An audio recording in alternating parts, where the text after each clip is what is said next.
Hi welcome to Madhura Telugu vlogs. ఎలా ఉన్నారండి అందరూ? నేనైతే చాలా బాగున్నాను. మీరు ఎలా ఉన్నారు?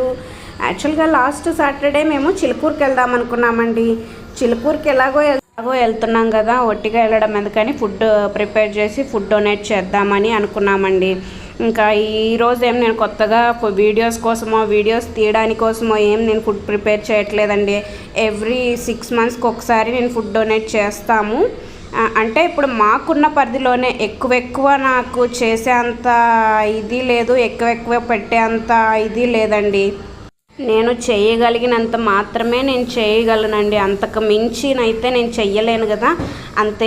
ఎవ్రీ 6 monthsకి ఒకసారి అలాగా ఒక 5 to 6 kgs రైస్ కుక్ చేసి నేనే కుక్ చేస్తానండి. ఎవ్రీ టైం కుక్ చేసినప్పుడల్లా నేను ఆల్మోస్ట్ వెజ్ బిర్యానీ కుక్ చేయడానికే ట్రై చేస్తాను.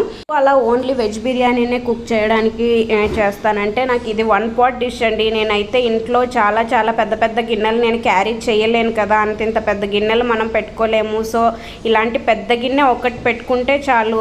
సో వెజ్ బిర్యానీ అనుకోండి, ఇంకా దీంట్లో కర్రీ ఏం అవసరం లేదు, అది మామూలుగానే చాలా టేస్టీగా ఉంటుంది ఇలా చేస్తేను. అందుకే నేను మోస్ట్లీ వెజ్ బిర్యానీ చేయడానికే ట్రై చేస్తాను. ఒక్కటే ఏం చేయట్లేదండి, మా పిల్లలు కూడా నాకు చాలా హెల్ప్ చేశారు. ఇంకా మా ఆయన కూడా చాలా హెల్ప్ చేశారు. మేము అందరం కూర్చొని బాగా మాట్లాడుకుంటూ అది ఇలా చెయ్యి ఇది ఇలా చెయ్యి అని డిస్కస్ చేసుకుంటూ చేస్తాము. అందుకే చాలా హ్యాపీగా చేస్తామండి. ఎంత చేసినా ఏం చేసినట్టే అనిపించదు. అందరూ బాగా ఎంజాయ్ చేస్తూ చేస్తాం. ఇన్ఫ్యాక్ట్ చెప్పాలంటే ఇలా చెయ్యడం మా పిల్లలకి చాలా ఇష్టం. ఇంకా ఏంటంటే ఈ గ్యాస్ల దగ్గర అవి కొంచెం జాగ్రత్తగా ఉండాలని కొంచెం మేమే దూరంగా ఉంచుతాం. చేద్దాం అనుకున్నామో లేదో ఇంకా మామూలు స్టంట్లు కాదండి. అసలు మార్నింగ్ 9:30కే పవర్ తీసేశాడు. అసలు ఇంకా ఈ అల్లం వెల్లుల్లి పేస్ట్ కానీ పుదీనా పేస్ట్ కానీ ఇవన్నీ మిక్సీకి వేసుకోవడానికి అసలు పవర్ కంపల్సరీ కదా. వెయిట్ చేస్తే ఆల్మోస్ట్ 2 o'clockకి పవర్ వచ్చింది.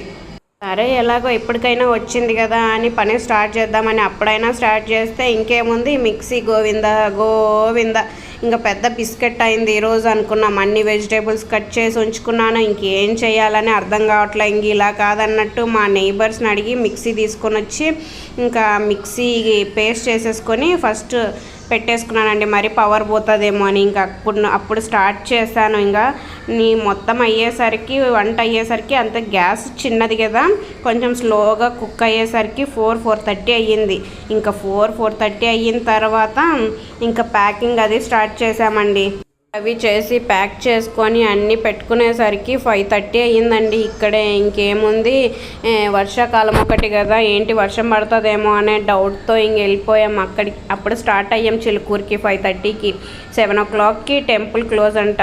ప్రదక్షిణలు చేద్దాం, 108 ప్రదక్షిణలు చేద్దాం అనుకున్నాం. సరే ప్రదక్షిణలు చేసి మనం ఫుడ్ డొనేట్ స్టార్ట్ చేసేసరికి అక్కడే 7 అయిపోయింది. టెంపుల్ క్లోజ్ చేసే టైం కాబట్టి ఇంకా అందరికీ ఫుడ్ డిస్ట్రిబ్యూట్ చేసేసి ఇంకా మేము వచ్చేసామండి. ఇంకా అంటే కొంతమంది ఉన్నారు, ఈవినింగ్ టైం కదా, ఇంకా కొన్ని ప్యాకెట్స్ 10 ప్యాకెట్స్ ఏమో మిగిలితే ఇంకా మాకు ఇంటికి దగ్గరలో ఒక ప్లేస్ ఉంది, అక్కడికి ఇద్దామని వెళ్తే అక్కడైతే అస్సలు ఇంకా చాలా మంది జనాలు ఉన్నారు. ఆ ప్యాకెట్స్ ఇంకా ఉన్నవే ఇచ్చేసాము. ఇంకా ఉంటే ఏదో కొంచెం నుంచి ఇంకా కొంచెం క్వాంటిటీ పెంచుదామని అనుకున్నాం. అన్నట్టు చెప్పడం మర్చిపోయాను, నేనైతే 6 కిలోల రైస్ చేశానండి. 6 కిలోల రైస్ అండ్ వెజిటేబుల్స్ అన్నీ కలిపి నాకు 40 ప్యాకెట్స్ వచ్చాయి. కానీ ఫుడ్ టేస్ట్ అంటారా ఎంత బాగుందో. మాకు కూడా కొంచెం ఇంట్లోకి పెట్టుకున్నామండి. తినట్టు మాత్రం సూపర్గా ఉందండి. మళ్ళీ ఫుడ్ ఇచ్చేటప్పుడు వీడియో తీయలేదే అనద్దు, అలా తీయడం మా ఆయనకు అస్సలు ఇష్టం ఉండదండి. కానీ మీకు ఈ వీడియో నచ్చినట్లయితే ఒక లైక్ చేయండి, షేర్ చేయండి, సబ్స్క్రైబ్ చేసుకోండి. Thanks for watching. బాయ్.